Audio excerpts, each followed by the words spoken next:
Yo, yo, yo, what's up, everyone? This is my third time recording the intro. I just had some problems the first couple times, but I'm excited to get back with you guys on this podcast. It's going to be a really, really good time. Sorry, I've been slacking a little bit, just had some things come up, but right now, as you see, I'm at a resort in Pensacola.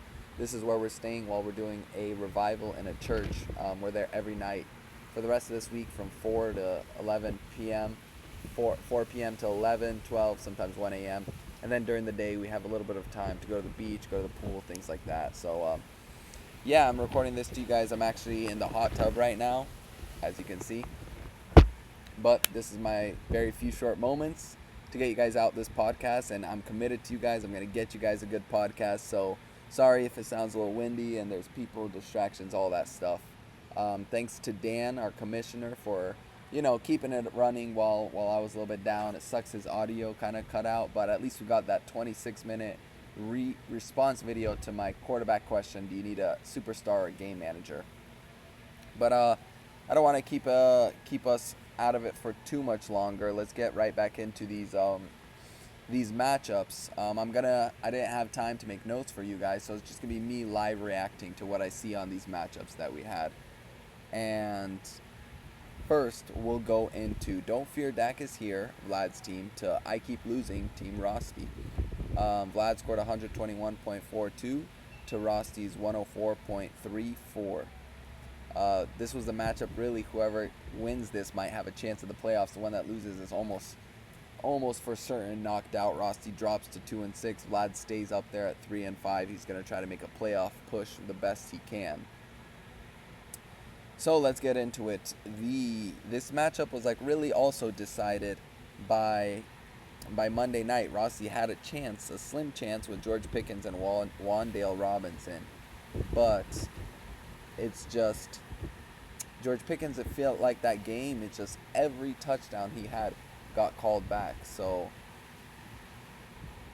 Rossi might have had a chance if Pickens had those two touchdowns, but in the end, Rossi's team falls down to 2-6. So let's go get into this. The bad on Rossi's team: Jordan Love gets injured, scores 5.74 points. Malik Willis comes into that game, scores another 8 fantasy points. So we can only imagine what Jordan Love would have been able to do if he played that whole game. That's just a little bit upsetting on the quarterback that's been playing the best. Maybe he's been playing the best football all year long, throwing so many touchdowns and playing against this Jags defense. He would have done some real damage, some real work. And then also his special teams, his flex, kicker, defense. Flex 5 points, kicker 4 points, defense 3 points. That's literally right there, 12 points from those 3 players. You need something better than that from 3 positions. That's a little bit upsetting for Rosti, and it's just missed opportunities like the Jets losing to the Patriots and only scoring 3 points. I mean, last time the Jets played the Patriots, I was facing Rossi. I remember they had 17 fantasy points against me on Thursday night. I was so mad. So you weren't really expecting this from the Jets. Maybe firing Robert Saleh did really something to that defense. They're not as good no more. And then going to the good on Rossi's team: Derrick Henry doing Derrick Henry things, 14 points. James Conner, good game, 13 points. He gets in the end zone. But really the biggest thing here is Cade Otton, 24 fantasy points. The tight end won on National Tight Ends Day. He takes that Chris Godwin work, that Mike Evans work, puts it together, gets all the fantasy points. Number 1 tight end on the week. Cade Otton, such a beast with Baker Mayfield. But it's a little upsetting. The Bucs still lost that game. And I want to say this about the Bucs game is they literally lost by a touchdown, by 5 points. If that Kyle Pitts touchdown where he fumbles the ball, where Winfield literally punches it out before he crosses the goal line, if they review that and that gets overturned, if they just have better cameras in the stadium, like, come on, NFL, put some cameras in your stadiums. You have so much money. Put sideline cameras along the goal line. That's the most important part. I thought they had pylon cams. Why was there no pylon cam for that? Anyway, so Cade Otton goes off. The Bucs lose, which they should have won. It's kind of upsetting. That was the good players on Rossi's team. Tyreek Hill didn't do too good. Garrett Wilson did pretty good still, even with Devontae Adams there. So let's go to Vlad's team. He had the bad players on his team. Tyler Lockett, he had to start, unfortunately, because DK wasn't playing.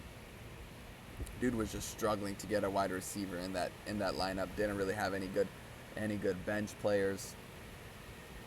And then Dak Prescott. He finally got rid of him. That dude's such a trash can. 13 fantasy points.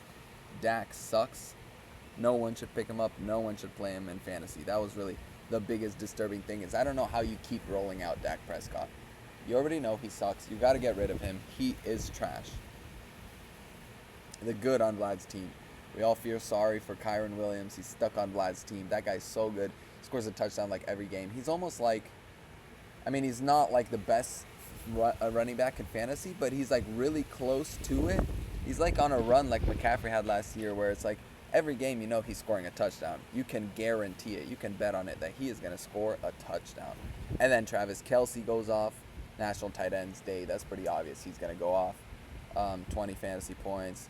DeAndre Swift, his was just that one big carry, that broken 40-yard touchdown towards the end of the game to almost give the Bears the win in that game. So that was really the good performers on Vlad's team. Now moving on to their bench. Vlad didn't really have anything too good. Juwan Jennings was injured. DK Metcalf was injured. Jordan Addison didn't do anything. Jordan Mason was injured. Zach Moss didn't do anything. Madison didn't do anything. Pollard did good, 13 fantasy points. But for the most part, Vlad made almost every right start-sit decision, which was nice. And then going to Rossi's team, he left some fantasy points on the bench. Nothing too crazy. Baker, 22 points over Jordan Love. Yeah, but you can't expect an injury. You can't count on that. Xavier Worthy, 11 points. Ayuk, injured. He dropped him. Laporta, 13 points. That's a ballsy move to start Cade Otton over Laporta, but it paid off. All right. So moving on to the next one is Team the Buffalo Bills Tony versus Marvin's Room Kiwi. 141.32 to 127.04. Tony takes down Kiwi to move up to 5-3. Kiwi drops to 3-5, tied with Vlad. This was another nice game. They both were really high scoring. This was the second highest scoring matchup of the week. Tony 140, Kiwi 127. It sucks to see someone score 127 and not win the week, but that's fantasy. You gotta be lucky. It's better be lucky than to be good. Let's go to Kiwi's team. The bad on his team is really not much. He started Caleb Williams. That's a really bad thing there. Started him over C.J. Stroud. C.J. Stroud did 2 points better, but 9 points from Caleb, 12 points from Stroud is not too hot. Caleb Williams, I don't know how you can start him. You probably thought he was going to do good against the Commanders, but that offense just could not move the ball. There was something wrong with them. I don't know. Either the Commanders' defense is good or Caleb is... He's been looking better as an NFL quarterback, but still, he's just barely getting these plays to win. He's not having that many flashy plays like you'd want Caleb Williams to have. And then Kenneth Walker on Kiwi's team. That's the biggest upset. 6 fantasy points from Kenneth Walker. That guy's been a touchdown machine. He's been a fantasy point scoring machine. He has so many receptions, so many yards, but only 6 points in a blowout loss to the Bills is very, very upsetting. 9 carries for 12 yards. That sucks. That's like 1.25 yards a carry or something. 1.5 yards a carry. He did have 4 receptions, 5 targets, 33 yards, but you expect more from Kenneth Walker, especially when you have a guy like David Montgomery on your bench. You really need Kenneth Walker to show up. But the good on Kiwi's team was his other running backs. Bijan Robinson, 20 points. Josh Jacobs, 25 points. Those guys really went off. And I will share something with you guys. You guys might not have known this, but me and Kiwi had a trade that almost went through. We were on the cusp of it on Sunday morning. I just couldn't hit the accept button because Zay Flowers was questionable. He wasn't fully healthy. He rolled his ankle in that Bucs game. So I couldn't accept it because Zay Flowers, I just wasn't sure. But it was going to be Bijan Robinson and Zay Flowers for A.J. Brown and DJ Moore. A.J. Brown and DJ Moore for Bijan Robinson and Zay Flowers. Kiwi passed it on in Sleeper. I was so close to accepting it, but I just couldn't pull the trigger. I should have. Kiwi's players did better this week, so that's a little bit about Bijan. Zay Flowers did good too.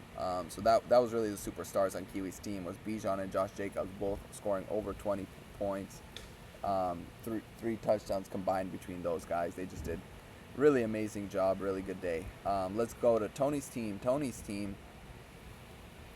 The bad on his team. Amari Cooper, 0.8 points. That sucks. So far, he hasn't been really doing good on his new team, the Bills, other than that one touchdown he scored. In a game they blow out the Seahawks, they scored 30 points. Amari Cooper only has one reception for 3 yards. That's a little bit upsetting. And then Tony's kicker only scored 6 points. But when you can't get upset when literally the bad players, the worst players that performed on your team is your wide receiver 3 and a kicker, and that's it. If that's all the bad players, then you had a good week. So the really good players on Tony's team is CeeDee Lamb. Dude has an amazing day. He's about to have an amazing second half of the year. Even though Dak sucks, CeeDee Lamb still gets it done. Scores 33 fantasy points. So yeah, give me 1 second, guys.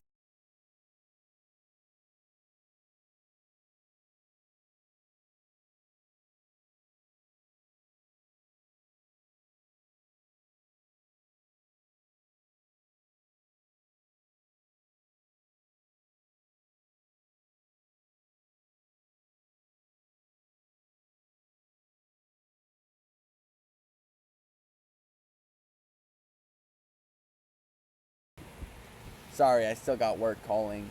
Sorry about that. I had to answer that. And I didn't want to stop recording because I don't know how to edit and, play the recording again. So I just muted it for a couple minutes. I figured you guys could just skip through. But CeeDee Lamb, yeah, big day. 13 receptions, 17 targets, 146 yards, 2 touchdowns against the 49ers. Really big day from CeeDee. 33 points. And that's what gives Tony the dub is really that superstar player over Kiwi's team. And then Trey McBride, obviously good on National Tight Ends Day, 16 points. And the guy doesn't score touchdowns, but he gets fantasy points. 16 fantasy points just off receptions and yards, no touchdowns. Yeah, other than that, everyone did all right on Tony's team, like 12, 11, 19, 14. That's good, 13, but, no crazy players. So moving on to their benches, we had... we'll go to Tony's. Tony had Nick Chubb. Didn't really do good. And the sad part is he played Saquon and Kareem Hunt and J.K. Dobbins, but both of his bench running backs did better. James Cook and Ramondre, 26 and 22. So Tony could have had an even bigger day if he would have just started the right players, but that's hard to predict. Ramondre, you never know that they're going to beat the Jets. You thought he was going to have a bad game. And James Cook, he had 2 rushing touchdowns against the Seahawks. That was really a little bit surprising. Tony's literally named the Buffalo Bills, and he started the wrong Buffalo Bill. James Cook literally scored more points than Josh Allen and Amari Cooper combined. So that's kind of funny. Other than that, no really good players on Tony's bench. He finally gets rid of one of his Jaguars wide receivers. Christian Kirk gets injured, drops him. But the funny thing is, now Tony in the waivers, I know I usually don't talk about waivers too much, but literally in the waiver wire period this week, Tony picked up another Jags wide receiver, Parker Washington. I don't know what it is with the Jacksonville Jaguars. Does Tony like Trevor Lawrence or something? But just keeps picking up these players. And Kiwi's bench, really the biggest thing here is the wide receivers. He just played the wrong ones, but it was hard. Marvin Harrison's been playing bad, and then he finally has this big game again, 20 fantasy points. And the crazy thing is 6 receptions is a career high in the NFL for Marvin Harrison. Through 8 weeks, this is the first week he's had 6 receptions. That's kind of crazy. I feel like Malik's neighbors has had like 10, 12, something like that, and only 6 for Marvin. Then Ladd McConkey, guy was amazing. 2 touchdowns. Really big day from Ladd. He's looking like a good player. And then finally, David Montgomery. I mean, the Lions do whatever to their opponents. And Kiwi actually wanted me to share this. Hold on one more second, guys.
Sorry about that. That was just a passer calling. But going back to Kiwi's team, the interesting is the guy has C.J. Stroud and Caleb Williams on his team, and that's the number 2 overall pick last year and the number 1 overall pick this year. So number 1 and the number 2 quarterbacks in these last 2 drafts, amazing quarterbacks. They're looking like they're gonna be in the NFL court for quite some time. They've been playing all right. Caleb's been looking better. C.J. Stroud has just been looking amazing, so far, looking like probably a top 10 quarterback.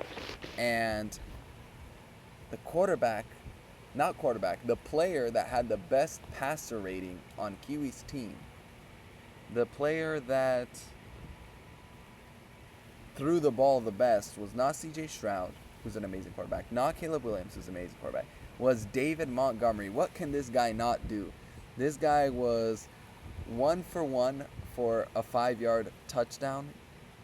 He completed a 5-yard touchdown to, I think it was to Sam Laporta, the best quarterback on Kiwi's team. So maybe we should petition for Kiwi to be able to play David Montgomery in his quarterback slot, because this guy's always on his bench for some reason. Yeah, but that was interesting to see. And I don't know how Kiwi's going to still sit Montgomery. I mean, if he sits him next week, this is going to be such a disappointment. The Lions do anything they want to their opponents, and you have the running back that's literally the bruiser, the guy that kills the clock. How do you not play that guy? You got to play that guy. Jahmyr Gibbs is locked and loaded in Taras' lineup every week. How's Monty not locked and loaded in your lineup every week? I know you have all these other running backs, Bijan, Josh Jacobs, and Ken Walker. But you got to play Montgomery, dude. So yeah, Montgomery was good on Kiwi's bench, and then other than that, nothing crazy. I mean, he does have a good bench, and I'm going to be surprised to see how does he get Jameson Williams and Jonathan Brooks in his lineup. It's going to be hard for Kiwi to drop some players. Okay, moving on. Next matchup is the big boy fight. 2 top-seeded teams facing off against each other. 2 top weeks. I mean, this is literally Taras had the highest scoring week, Dan the 3rd highest scoring week. Taras 3.0, which is Taras, versus I'm on top of the world, Dan. Taras takes him down 161.74 to 138.26. This is like that heavyweight matchup, like that one year we had on Monday Night Football where it was the Chiefs and the Rams. It's two guys that are looking like they're favorites, like they're gonna go to the Super Bowl, and they have this high scoring affair. Taras comes out with the dub. So let's go to Dan's team and see who disappointed. Why did he lose by what is it? 23 points? Why did he lose by 23 and a half points? First of all, Joe Burrow, 12 points was very disappointing, especially when you got 22 points from Kyler Murray on your bench. You expect a little more from Joe Burrow, Joe Shiesty, especially against the Eagles. Like, everyone thought the Eagles was a bad defense, but apparently not. They shut down Joe Burrow.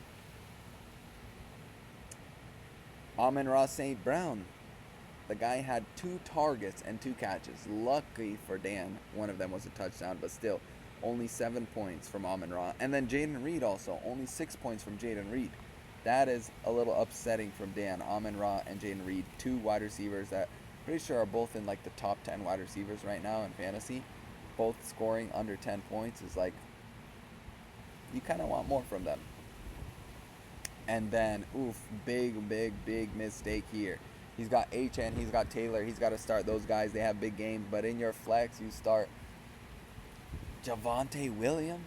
Like, I told Kiwi this, and I told Taras this, that Javonte Williams is that kind of guy where the guy's, like, just good enough to be on a team, but just bad enough to be on the waivers. Like, you drop him on the waivers, and he's just a bomb waiting for someone to pick him up and just either be taking a spot on his bench for a long time, or he's just going to put in your lineup against a good matchup and he's going to disappoint. Yeah, he had that good week last week and Taras didn't start him, but I told Taras, I'm like, Taras even said, someone's going to pick him up and they're going to play him, and I said, yeah, and he's going to do bad. He's going to disappoint. Only 7 fantasy points from Javonte, and the worst part, is you had Alvin Kamara with 15 on your bench.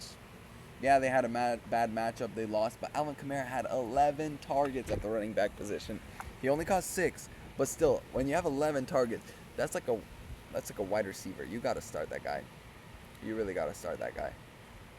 So that's really what let Dan down, gave him the loss. And the good thing on his team, Achane, Jonathan Taylor, both back and healthy. Achane finally got Tua back. Jonathan Taylor's finally back. 23, 18 points. His running backs are looking good.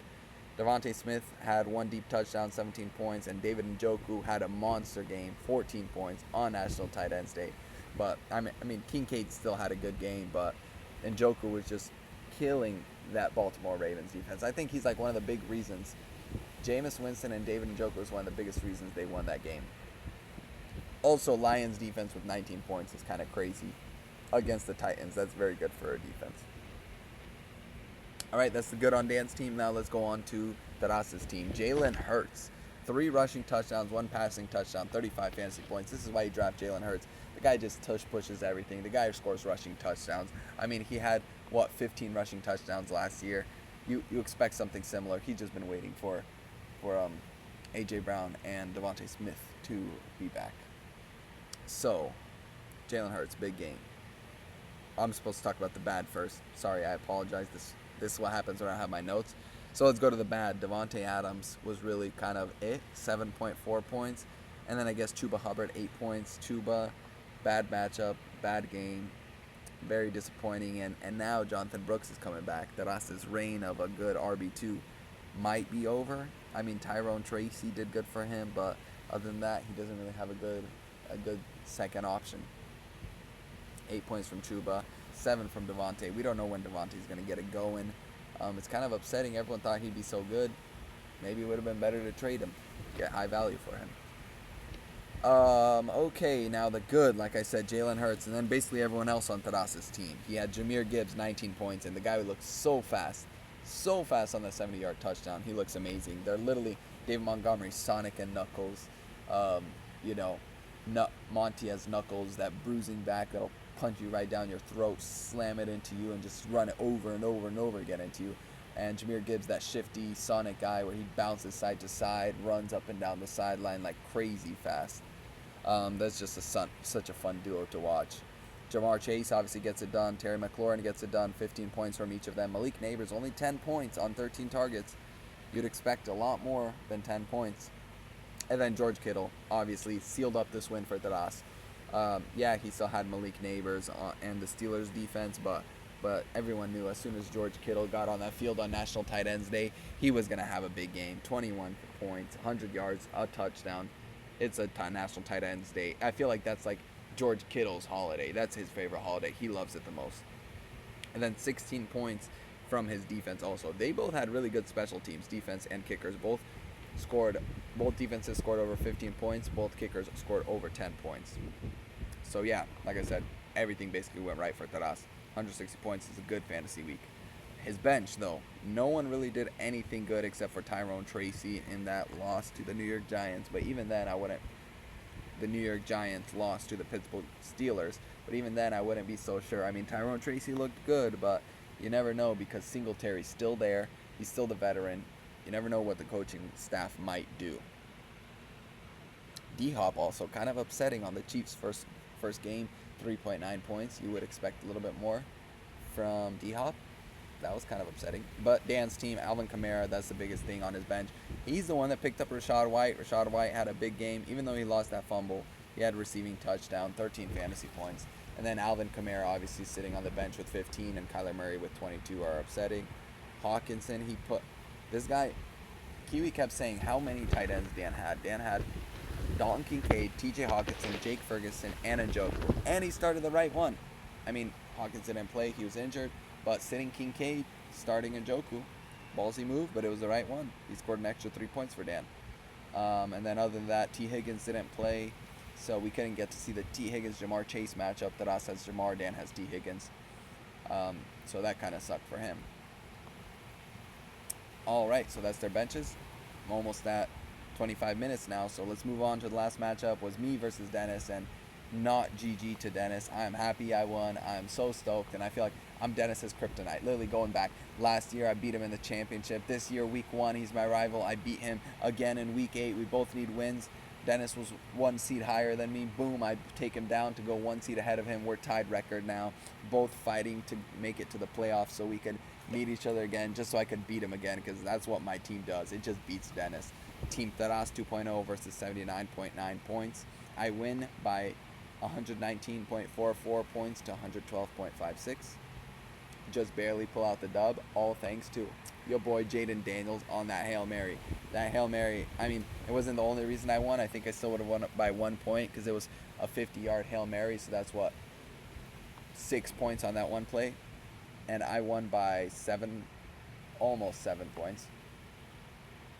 I won by like 6.9 points. So, yeah, what a play, what a move by me starting your boy. But Dennis talking all that trash, the classic. GG says it very first day. GG, you're at 70% chance to win. GG, you're at 60% chance to win. GG, I'm so screwed. My team sucks.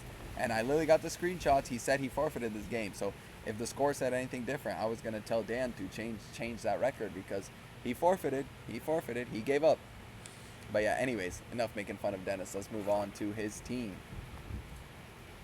Team Taras 2.0, the name doesn't give him that luck. He takes that loss. The bad on his team, starting Tank Bigsby. Oof, 9 points isn't bad. Breece Hall, 9 points is really bad. You expect way more from Breece Hall, but again, it's that Jets-Patriots game. It was disappointing for everyone. Drake London. So this is the thing. Tank Bigsby and Drake London, both disappointing. What Dennis originally had in his lineup is he had Najee Harris as his RB2, and he had Darnell Mooney in his flex, but he switched out Darnell Mooney for Tank Bigsby in his flex. And so he kept Najee Harris, and now Tank Bigsby is his flex. And Darnell Mooney scored 16 points compared to Tank Bigsby 9. That's an extra 7 fantasy points. That would have been exactly what Dennis would have needed to win. He makes that decision last minute because ETN's not playing. Bigsby has a bad game. London has a bad game. Mooney's the one that has a big game on Dennis's bench. I win because of that. That's right there, coaching error by Dennis. Big mistake. And Jalen Waddle. Dude, HN was good with Tua. Tyreek did all right. 10 points with Tua.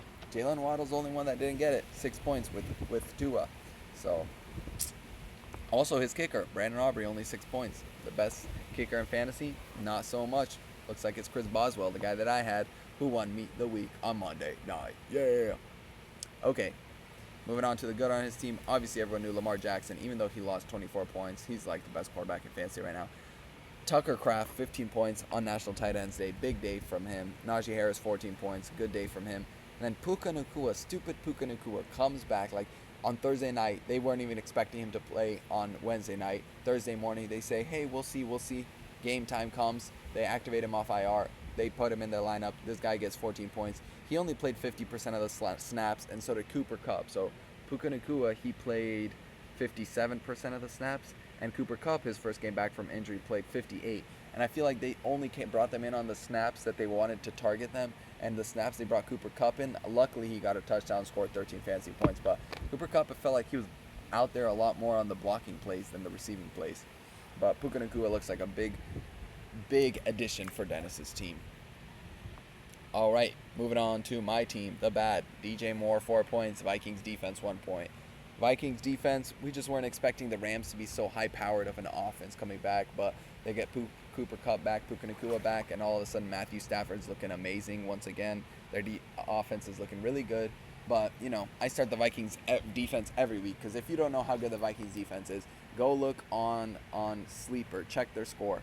Vikings and Steelers, those two defenses, they score fantasy points against everyone. I mean, this was the first bad game the Vikings had. The Steelers, I don't think they've had a bad game. They literally score like over 10 fantasy points every single game. One more break, and then we'll be right back.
Okay, now going back to it. Sorry about that break.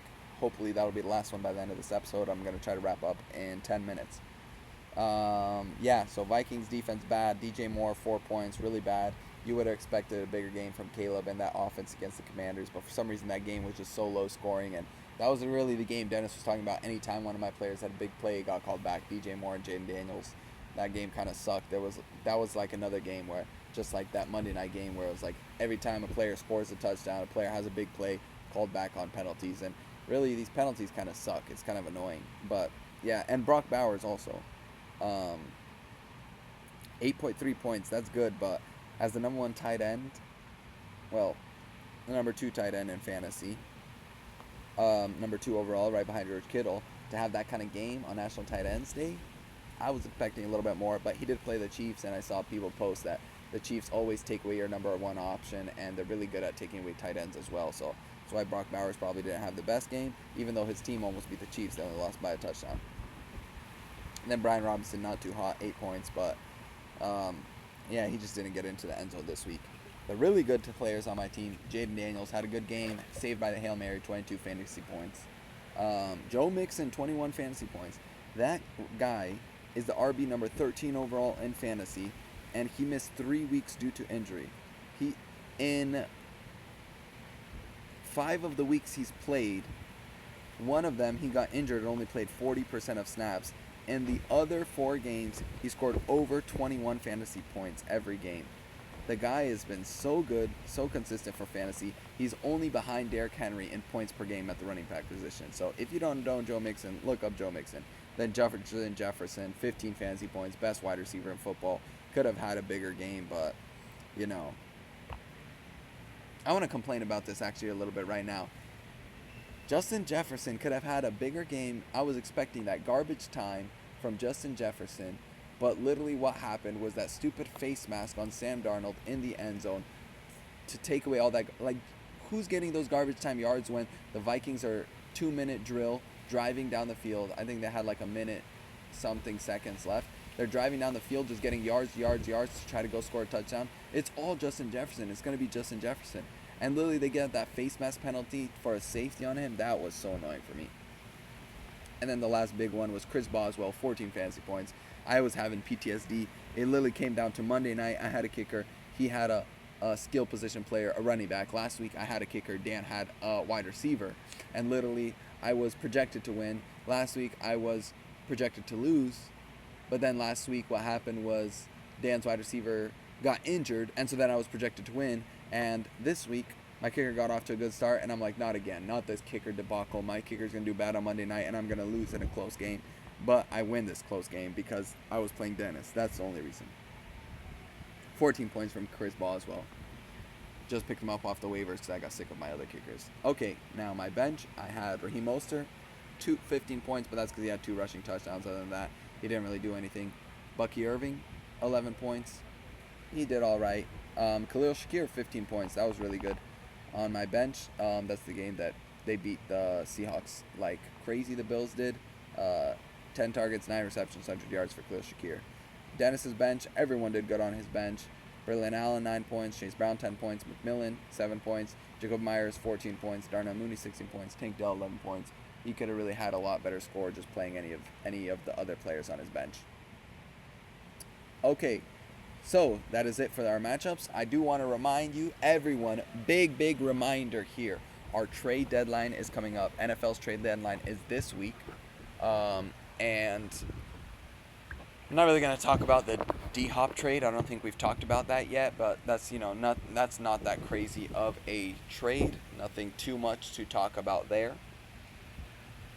But, I'm not going to talk about the NFL trades like Deontay Johnson to the Ravens. I mean, that's a good, cool trade, but nothing really to talk about. The one I do want to talk about is our fantasy trade deadline.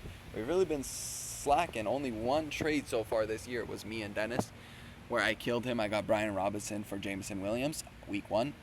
And that's why I am beating Dennis's team every week, because he is cursed, because he lost that trade to me.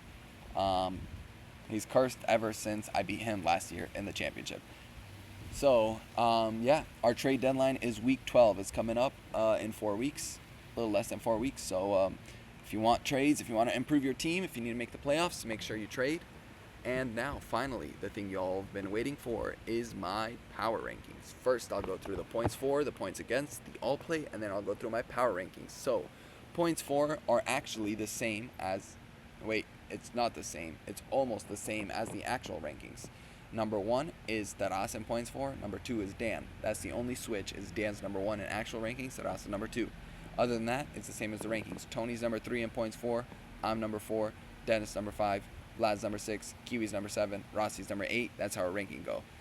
Points against, this is interesting. I'm going to go from the most points against to the least. So this is the hardest schedule to the least hard schedule. Taras had the hardest points against. Dan second. So Taras and Dan.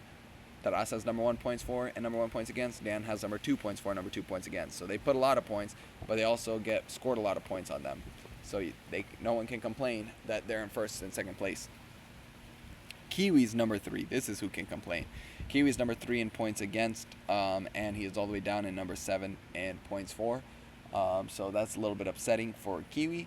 He could have a lot better record if he wasn't all the way up there. And then it goes Tony number 4 in points against. I'm number 5. Vlad's number 6. Rossi's number 7, and Dennis is number 8.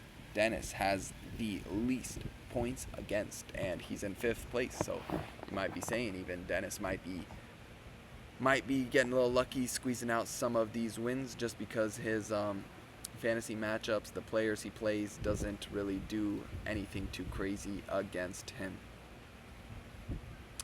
Now, going on to all play, I check on Fantasy Pros, and this is if you played every week, every team, every week. So you have possibility to go 7-0 or 0-7 every week. All play, Taras is first with 46 wins, 10 losses. Tony's second with 38 wins, 18 losses. Dan is third with 35 and 21. Big discrepancy. Dan drops to third. I stay in fourth with 26 and 30. Dennis stays in fifth with 25 and 31. Vlad stays in sixth with 22 and 34. Kiwi's in seventh, having an 18-38 record. And Rossi's in last, a 14-win, 42-loss record. Now going to my power rankings, I think obviously you take Taras's team as number 1. I had Dan last time number 1, but oh yeah, first disclaimer, these power rankings, I do not include my team because my team is better than all of yours. I would beat all of you guys. My team is finally healthy. I got Cooper Kupp, I got Justin Jefferson, I got A.J. Brown, I got Joe Mixon, I got all these weapons, I got Brock Bowers, I got Jane Dale. My team is so stacked. It's finally healthy. I would kill all you guys. So I'm just in a tier above all you guys.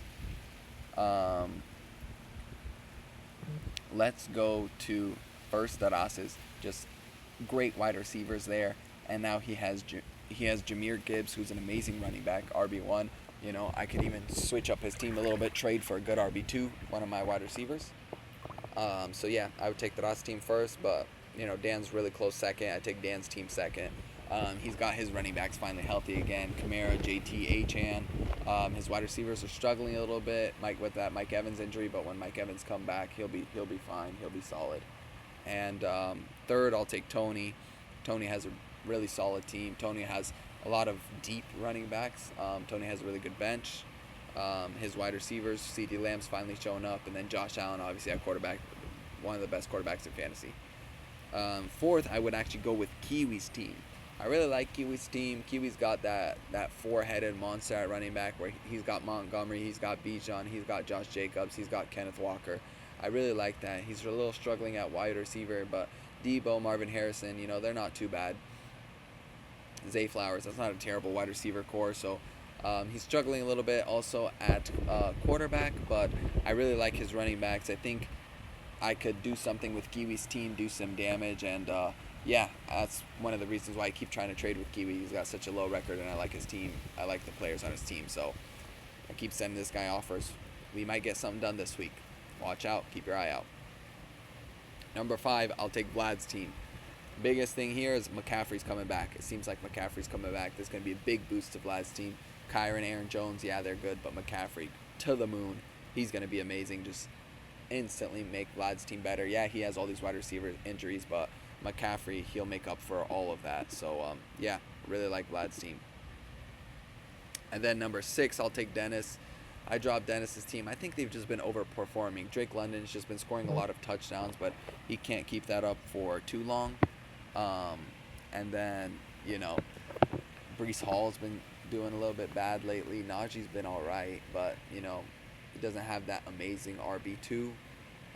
His wide receivers, just Puka's back. Yeah, that's going to be a good wide receiver, but his other wide receivers, I feel like they've just been overperforming. Other than Lamar, like Dennis's team isn't too hot. I don't really like Tucker Kraft at tight end. And then Rossi's team, he's the guy that keeps losing, last place in our league. That's pretty self-explanatory. I do like his team that he has Derrick Henry, but Derrick Henry isn't enough to carry it for me. He does have a good team. Sucks Jordan Love got injured for him, but you know I really like Derrick Henry on that team, and that's pretty much it. So that's why I put Rossi last. I think I would take everyone else's team over his team. So that is my final power rankings. That's it for my episode. Sorry this one's shortened. Well, it still went 42 minutes. Sorry for all the gaps also. But I'll keep you guys updated. Next week I should be at home. Next week I should get you guys a better episode. We'll really hit it coming into this final stretch. We are halfway through the NFL season. Hitting this final stretch, closing out fantasy, so that you guys can crown me champ one more time this year. All right. Thank you guys all. I'll see you guys next week. Peace.